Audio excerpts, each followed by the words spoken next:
Hi, Nadeem here from Smart Riding. Today I'm doing a tutorial on the Carplay Motorcycle B6. Now this is the BMW specific unit and it has data integration from the bike and it also has Wonderwheel control. Now this unit does work differently to the Chiggy and the Carplay units that I'm used to. In fact, it was a bit of a surprise because when I took it out yesterday for the first time and I thought I don't need to worry about this, I'll just go out and get going. And suddenly I had no idea what I was doing. So I've figured it all out now and I think it's actually quite a good system. It's quite intuitive once you get into it. So I thought it's worth going through. So if you're thinking of buying the unit or you've just bought one, then this will help you. Okay, so one of the first things that bothered me immediately as soon as I got the unit was there is this little white dot here. Now this is an auxiliary button and I don't think on a unit that has BMW controls that you need this. So you know what it does is it allows you to do different things like go to the home menu back to this page, but you don't really need that because you can do it from these buttons anyway. So I can figure out how to get rid of this. So that's the first thing I'm going to cover is how do we do that. Now first of all we go to bike home, settings, auxiliary button, close. So that will now no longer be there. So now that's gone. So that's one of the first things you'll probably want to do because it was driving me insane yesterday because it was on the screen and it gets in the way when you're trying to press the other buttons. Okay, so the first thing we're going to do to get the Wonderwheel working is get the bike connected up with the unit. Now the way we do that on the 1200, it's the trip button up here and you hold that for a couple of seconds. Or if you have a 1250 or 1300, it's going to be the menu button. So if I just hold that, now you'll see up here is BMW nav has appeared. So this now allows us to use the Wonderwheel. So what I'm going to do now is this menu here lets you select to go to the CarPlay and Android Auto. So what I'm using is I'm turning the wheel and then you press the trip button and that takes you to this menu. Now the difference between this and the Chiggy and the Carplay units is basically there's a lot more control from this trip button and you're going to be using that a lot more.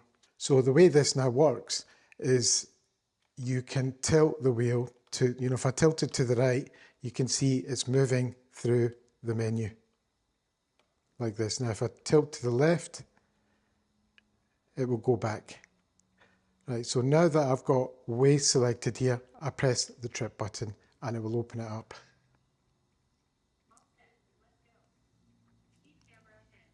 So that's Waze open.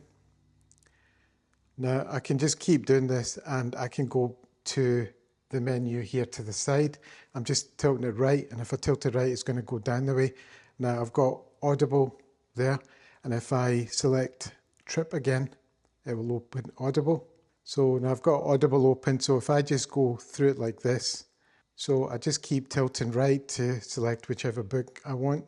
So I've got this one selected here, and I press Trip, and there you go. So that's it's opened up and it's playing in now. If I want to stop it, I just, I can do it with the wheel by tilting it and then press Trip again, and that's paused it. And again, if I just keep going, I'm tilting the wheel to the left now, so I want to come out of here, and I'll say we'll open Waze again, and that's Waze opened. So this is how the wheel works on this. It's not the same way as on the Chiggy units, etc. Now see, if I just keep, tilting it right, you can see it's going along the way. But if I turn the wheel, it will take it down to the second row. Or if I turn it up the way the wheel, it will take it to the first row. Now if I just keep going like this, it will go through the entire menu, of everything that I've got CarPlay apps. So, it is different. So but I think it's quite intuitive. Once you get the hang of this, I think it's actually a very, very good way of doing it. I quite like it. I mean, it did take me about an hour to get my head around it because I test so many of the units and I'm usually on the Chiggies and the Carplay rides and they all work the same way. This one doesn't. But I think I've said before, because of the price of this unit, I think it's an extremely good value unit. I mean, with the discount code that we have, that gives you, I think, 22% off. I mean, I paid $234 for this unit myself, and that included getting a custom logo done by Carplay Motorcycle for $10. So $234 is very good value for a 6-inch unit, and it seems really well made. Now, this data integration and the way they've done it is different to everyone else, and the way this works is different. So I think you can probably expect some glitches for the first few months until they sort absolutely everything out. I mean, on the 1200 at the moment, what it's doing is when I am selecting something, let's say I open maps and I press the trip meter.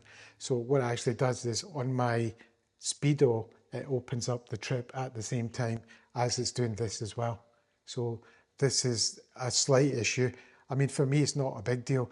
I don't think it does it at 1250 or the 1300. I think it's just because of the way this works, and it's not got a menu button, but so it's using the trip button. So they may fix that, they may not, I don't know. Personally, I don't really care, because I'm not really worried about what my speedo, you know, my trip meters are doing while I'm riding anyway, so I don't care. And besides, this has got the bike data anyway, you know, so you've got bike data from the unit, from here. Now, with this, there are different displays as well on the data display. So this is the main display, and I quite like this one. I think it's nice. But if you just tilt the wheel left or right, it will take you to the different displays that are available. So this has got ref counter, etc., ambient temperature, that type of stuff. And that's the next one. And you can just check the tire pressures on their own as well from this menu. Now this one has got indicator buttons as well, left and right, so this display, and it also has brakes. So that's your front brake there, the red coming on.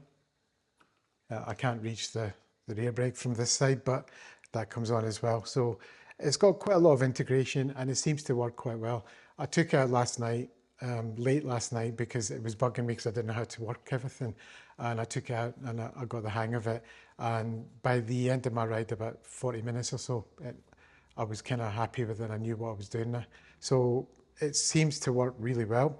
I'm going to do a full ride review, a daytime review, then I'm going to do a night review as well.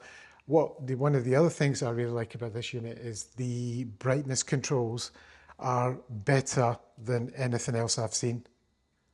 You know, they really are good on this unit. Let's go into settings again.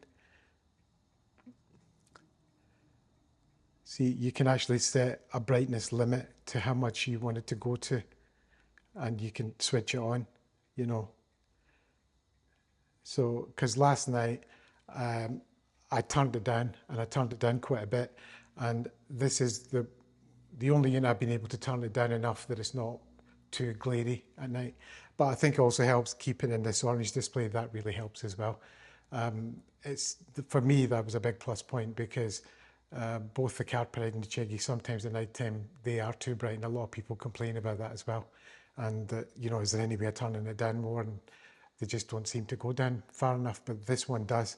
And daytime riding, I mean, I took it was 35 degrees yesterday here, and it was full sun, and I didn't have any issues with the brightness levels during the day either. So anyway, I hope this helps. So the way this works is not going to be your traditional way of doing it. So if there's anything else you'd like to know about the unit, just drop a comment, or if you're in the Smart Riding group, just ask the question there.